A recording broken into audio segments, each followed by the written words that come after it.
Dan, Kyle, Pierre, the Toronto Maple Leafs have Joseph Wall return. They win in overtime against the St. Louis Blues, ending a 5-game losing streak. All is fixed. Good night, everybody. Everything's fine now, right, Pierre? The Leafs, they figured it all out. I remember working with the great Mike Milbury at NBC Sports, and you'd say, "Not so fast, Kowalski."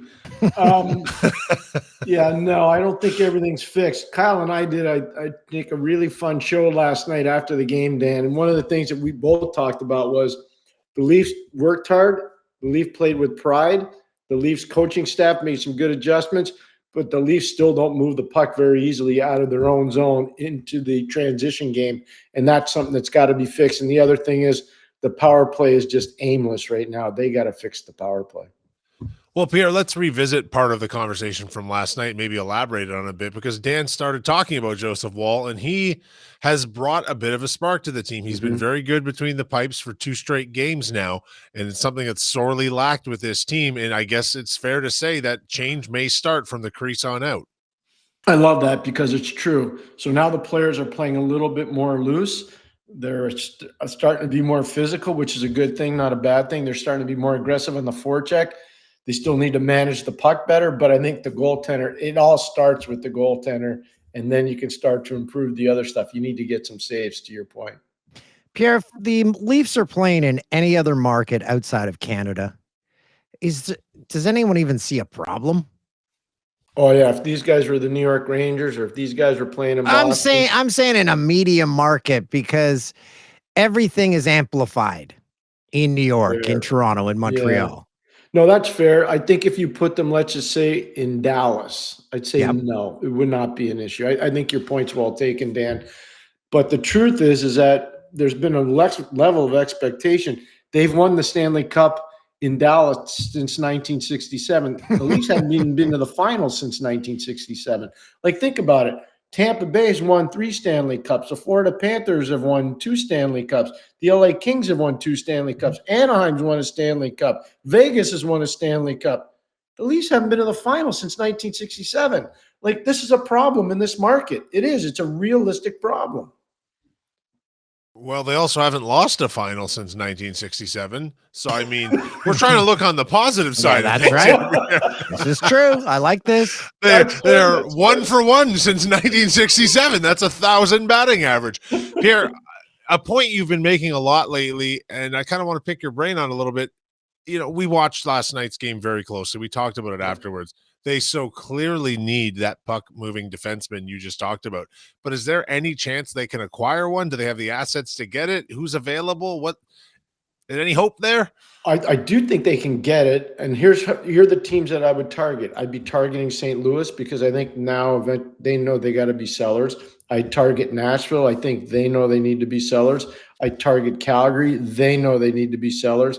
I think in the East, there's really nobody that's prepared to sell yet, even though Buffalo's getting close. But I'd look at those teams that are in a position to have to sell. And I think the 3 that I said, St. Louis, Calgary, and Nashville, are in a position where they have to sell. All of them have puck-moving defensemen. You know, I'm not trying to start trouble here, but Rasmus Anderson in Calgary, Roman Josi in Nashville. You can look at 2 or 3, Justin Falk in St. Louis. Cam Fowler in St. Louis, even though they just signed him an extension, they're going to be defensemen available that can move the puck. It's a disaster in Calgary. So is everyone up for sale? I don't know about everyone. I don't think Michael Backlund's up for sale. I don't. I think Nazem Kadri's up for sale. I think Blake Coleman is up for sale. I think Rasmus Anderson is up for sale, but I don't think Matt Coronado is up for sale. I mean, it depends on who you're looking at on the roster, Dan. I think it's a fair question. There are players available. I think there's going to be certain guys who are going to be boutique hires. Like Nazem Kadri, you're not taking him to rebuild your team around. You're taking him if you think you got a legitimate chance to win the cup. A return to Toronto? No. I don't think so. But I'll tell you where he could end up. He could end up in Montreal. Oh, okay. That's a good fit. Montreal. That's a good fit. Pierre, let's go back to one more positive note from last night's Maple Leafs game, because really we discussed it enough last night. The Nylander goal in overtime was a thing of beauty, but not because of just the way Nylander scored the goal. It was because of the way, once again, John Tavares fought off all three St. Louis players on the ice to Pele the puck out to the center of the ice and set up that goal. It was a grit effort on the back of a very he played a lot of minutes last night, and he still had the determination in overtime to set that goal up. Dan, I got to tell you, when Kyle used the term Pele the puck back, I was like, "That's awesome! That's like a double Dion. That's like a double Dion call when I was doing the World Junior. The double I was blown Dion. away by that. I was like, "That's so good, Kyle. I love that."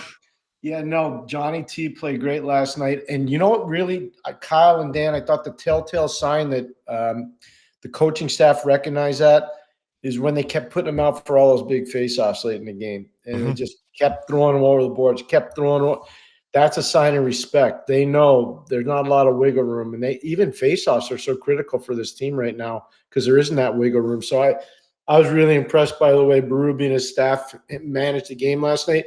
But John Tavares, that play, the Peleing of the puck was spectacular. It was an amazing play. John Tavares is getting better with age. He's the George Springer of the Toronto Maple Leafs. You know what there is right now, though, Dan? All these guys I'm watching around, whether it's Connor Bedard, Macklin Celebrini, Nick Suzuki, Cole Caulfield. Look around hockey at all the guys that are on the outside looking in to make their Olympic teams. Look at the level of expectation amongst all of them, but look at the desire from all of them. It's pretty amazing to watch, and it's around the league. It's not like one or two or three players. Every night, like I watch between 4 and 7 games a night, depending how many there are. And I'm just telling you, every night you see all these guys that think they're going to be in the Olympic team putting in second and third efforts. It's unbelievable. So wait, you're saying this is an Olympic year performance by Johnny T because he wants on that team? I think it's part of it. Yeah, absolutely. At his age, absolutely. I think it. I'm watching Sidney Crosby. You know who I'm heartbroken for? And this is not a political statement at all. It's not a political. I'm watching Evgeny Malkin play. Yeah. I've known Evgeny Malkin since he's been 15 years old. He's never taken a shortcut. And I'll take you inside something that I've never said before to anybody. I was doing the shootout game, TJ Oshie versus the Russians in Sochi. I was doing the game. I was between the benches. There was one Russian that cried after that game. There was only one Russian that cried. I was there. It was Evgeny Malkin. He's the most intense, proud, competitive guy. He's been embarrassed with the way he's played the last 3 years. Watch him play now. And I see what he's doing. He wants to play hard to stay in Pittsburgh the rest of his career. He knows he's not going to the Olympics because the Russians aren't going to the Olympics. So this is not a political statement. I'm making a statement about a human being that loves hockey. And if I'm watching him do this to stay with a team like Pittsburgh, what are the guys that think they have an Olympic opportunity going to do? They're going to play even harder, and that's what we're seeing right now. Pierre, I definitely don't think there's any politics involved in the very simple statement that international hockey is just better when Russia's involved. It's just the rivalries over the years, they've just made for such great hockey. Mm-hmm. But talking about Tavares again, he's obviously a bubble player for this team potentially, and there's a few of the older guys that are like that. But how could this team possibly even consider not including the likes of Bedard and Celebrini? They both had hat tricks last night. They're playing at such a big stage, as you say. The balance of the youth movement and the old guys, this is torture picking this team. It really is going to be. And what about Mark Scheifele? Yeah. Mark Scheifele just become the leading scorer in the history of the Winnipeg Jets. Like you look at these guys, it's an amazing thing. To make a Team Canada, I was so proud of Sidney Crosby the other day. I was doing the game with Chris Cuthbert in 2010, the gold medal game. I'll never forget Chris Cuthbert's call. But what I'll remember the most, and I saw Sidney say it might be the most important moment in his career. I'm paraphrasing, but kind of like that, Dan. I'll never forget Sid being in front of Ryan Miller and him yelling, "Iggy, Iggy, Iggy." I was right, like, Kyle, you got to understand, I can hear this, and the crowd's about to explode. They see what I'm watching, but I'm hearing it. They don't get the access to hear it. It's too loud. You can't hear from the ice surface. And all of a sudden, he gets it in front of Ryan Miller and he scores. I've coached in Stanley Cup finals. I broadcast, I think, 18 of them. Just, unbelievable opportunities in my career. I've never heard a crowd that loud after Sid scored. Never. It shows you how big it is. It just shows you how big it is.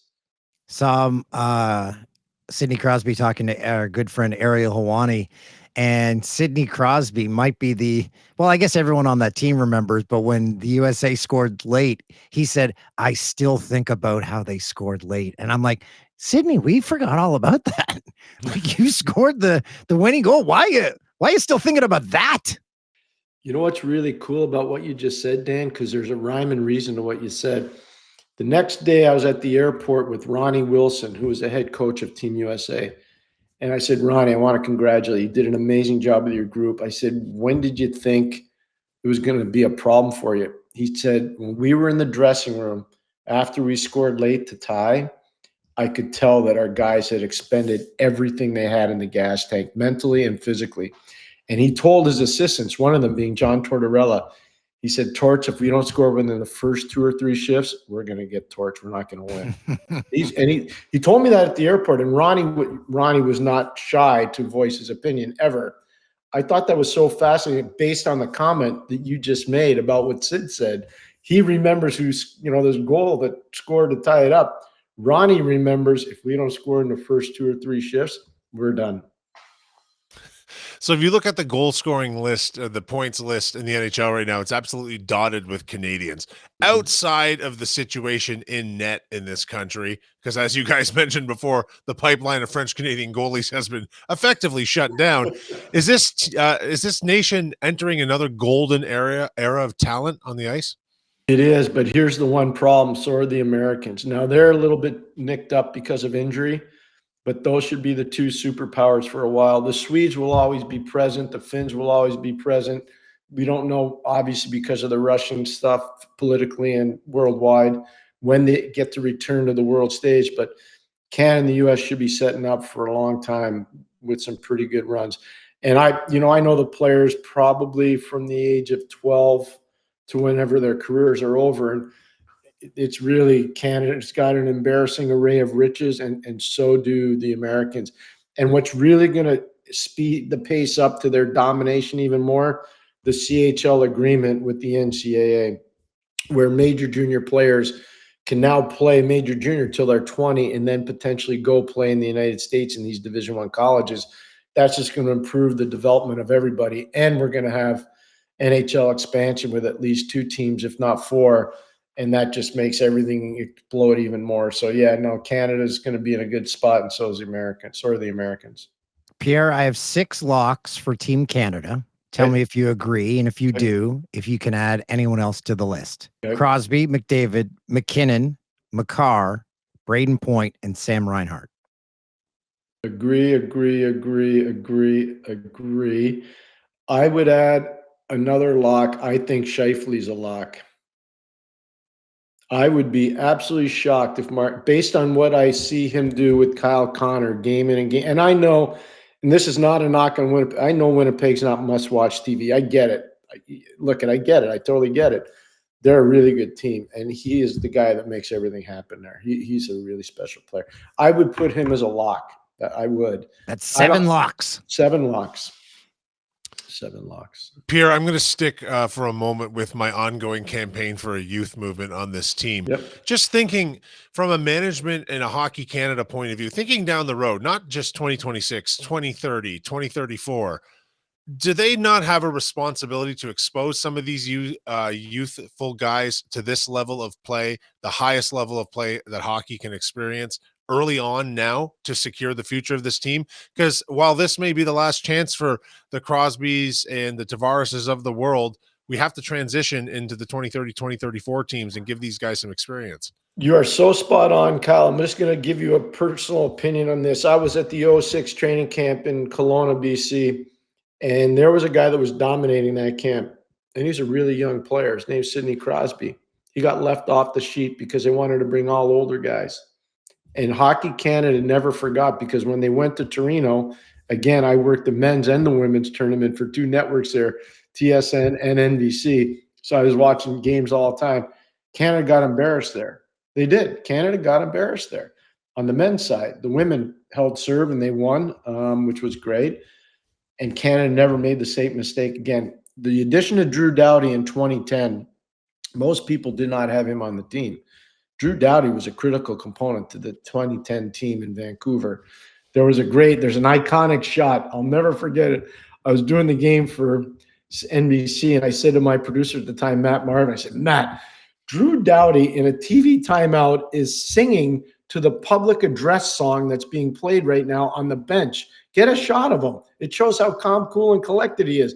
Dan, it's to Kyle's point about youthful enthusiasm. All the other players were watching this guy. He was 19 or 20 years old singing on the bench in a huge moment of a game. And it got everybody relaxed. And so we talk about celebrating. We talk about Bedard. Kyle, to your point, I think Hockey Canada learned a huge lesson in 06. I really do. And I don't think they'll ever repeat that mistake again. If you look at the Olympics, best on best, 10 Canada wins, 14 Canada wins. We haven't had best on best since then. Pierre, you mentioned you with NBC, and it just came to my head. You sitting on the bench with Phil Kessel. How's your breath? Oh, it's pretty bad, eh? One of the best things about Phil Kessel. Best clip ever. I totally apologize to him because I misspoke. What I meant to say, he's tired at the end of a game. Oh, we knew what you meant. Yeah, no, but I felt so bad about it. This is a good story. That's so good you brought it up. I felt so bad for Phil because he is a good guy and he was always very media friendly with us. The next day I came to the rink. I wanted to apologize to him in front of his teammates.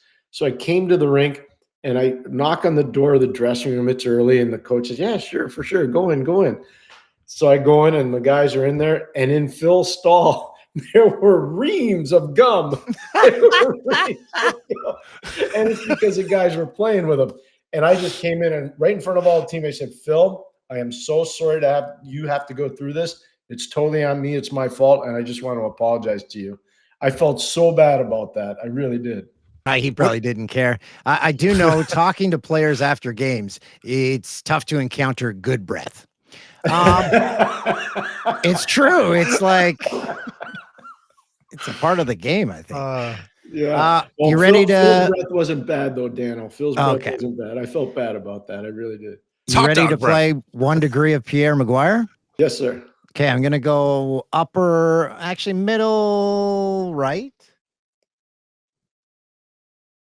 Olli Jokinen. Oh, man. So many good stories. So 2 years before Olli's draft year, I had just been let go by the Ottawa Senators, and one of our scouts was a guy named Jarmo Kikalainen. And Jarmo called me up and he said, look, I'm going to take over IFK Helsinki, and I'd love it if you would come over and talk to me and my owners about taking over the coaching job here. So I actually flew over, and I spent about 10 days in Helsinki, in Hämeenlinna, in Turku, watching IFK watching different players in the league play. I'd been there so much. I kind of knew my way around. And I saw this 16-year-old kid, Olli Jokinen. And I remember telling Jarmo at the time, I said, I don't think this kid will ever be better than Jaromir Jagr, but there's so many characteristics athletically that are similar to Jagr. It was amazing. And he eventually becomes a first-round pick and has an amazing career, even though he doesn't play a lot of playoff games, has an unbelievable career. And so that's kind of my first ever in-deep awareness of Olli Jokinen, and I'll never forget that. But he was a talented, talented son of a gun. He really was. See, from 16, that's a long connection. That's a long connection. Thanks, Pierre. You know what the best part about going to Finland for hockey is? Outside, they have barbecues at all the rinks. And I don't know if it's deer sausage or reindeer sausage or something, but they barbecue these sausages, and then they get this homemade bread, and they cut out the bread, and they pull it out so it's just a firm crust, and they put the sausage in, and then you can eat whatever you want. It's good. If Christmas doesn't go well, you know Pierre ate Rudolph. Thanks, buddy.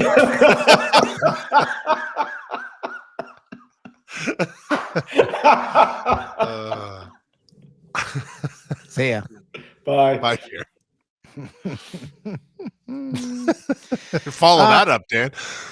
Well, if you want Blue Jays news, we had an appearance from Keegan Matheson, our Jays insider. I spoke to him on Wednesday morning about Kyle Tucker, his potential free agent pickup by the Toronto Blue Jays. We have news on Bo Bichette, and we did not touch upon Chris Bassett linked to a Mets reunion. So I haven't seen anything about that. I haven't investigated that. Bassett, though, he was stellar in the Jays run until Game 7 when he had his worst outing of the postseason, because we talked about this in the lead up to that Game 7. Whenever Bassett entered the game, every Jays fan could exhale. Yeah, it was a calming moment to see him move out to the mound, but I guess he just moved out there a few too many times. Ran out of gas down the stretch, but I don't think that can be held against him. I'd like to see him stay, obviously, but these guys have to go where they go, do what they do. I don't think we're surprised that Bichette turned down the qualifying offer, obviously, right? Like, that was to be expected. It wasn't enough money. Yeah. He keeps saying, as Keegan pointed out, he wants to stay in Toronto. So the Jays have that card in their back pocket. And it's not just words from Bo Bichette. He wants to finish what he started. So that's a positive sign. Yeah, I think we're good. We covered Hold on it a all. sec. No, Dan, there's one other thing we have to cover, and I don't think either of us have been paying close attention to it, but it's worth mentioning. The Toronto Raptors currently sit in third place in the Eastern Conference right now. I don't think anyone saw that coming. I was actually thinking of the Raptors when we were talking about Chris Bassett, and I think of Kawhi Leonard and how he went off the radar. So I wonder if the Toronto teams like the Jays can say to players, hey, you want to go disappear? Leave this team. Look what happened to Kawhi Leonard. You want to be a star? Stay with us. Things would have been different if Kawhi did stay in Toronto. I'm looking forward to the Toronto media losing its mind following around the Chris Bassett planes as they go to and from LA and New York, and the spy shots from helicopters. I think that's going to be a real fun time. Yeah. Is Kawhi still even playing? Well, no, he took that other job with that consulting company that pays him $20 million a year. So I don't know how much time he has left for basketball. Yeah. It was that was a deal that was brokered, and they didn't hide it well enough. The Clippers stink. They're just the wreck of a franchise. It doesn't matter who owns them. They have the best arena in sports, though. It was great. You can have things drop directly into your seat from above. Reindeer sausage? Reindeer sausage. Wow, that's so LA. I feel like a sausage for lunch. Right? Let's do it. We'll see you back here Friday.